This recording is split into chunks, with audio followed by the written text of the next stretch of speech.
ప్రభుత్వం తాలూకా ప్రతిష్టంభన చూసి ఏదైతే మా డిమాండ్ ఉందో మా రెండో పక్షాలు ఉన్నాయి కాబట్టి పాలక పక్షం ప్రతిపక్షం కాబట్టి ఆ ప్రతిపక్షాన్ని ప్రత్యేక హోదా ఇస్తే దాని మీద ఆధారపడి ఉంటుంది మా తాలూకు స్పందన. అధికార పార్టీ తాలూకా ప్రతిష్టంభన మీద మాది ఉంటుంది. లేకపోతే మీ ద్వారా ప్రజలతో మా సమస్యల్ని మా ప్రజల సమస్యల్ని ప్రజల తాలూకా బాధల్ని విన్నపాలని అన్నీ వీటి ద్వారా ప్రతిబింబిపోతాం.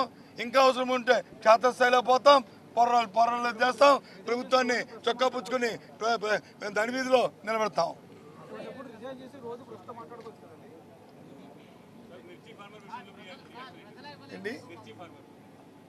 మిర్చి ఫార్మర్స్ చెప్పాము మా డిమాండ్ మిర్చి ఫార్మర్స్కి మద్దతు ధర ప్రభుత్వం ప్రకటించాలి.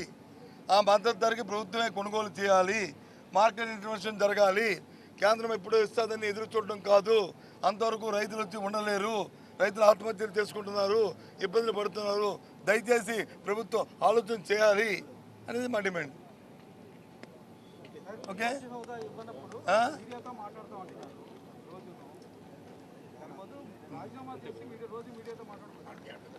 మేమేం చేయాలో మాకు తెలుసు. ఏబిఎన్ మాకు చెప్పక్కర్లే.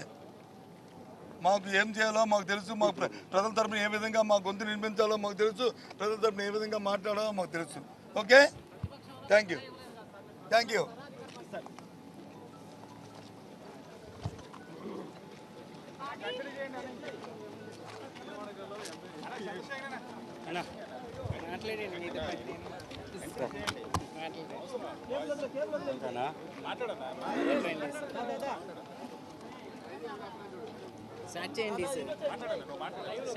అందరికీ నమస్కారం.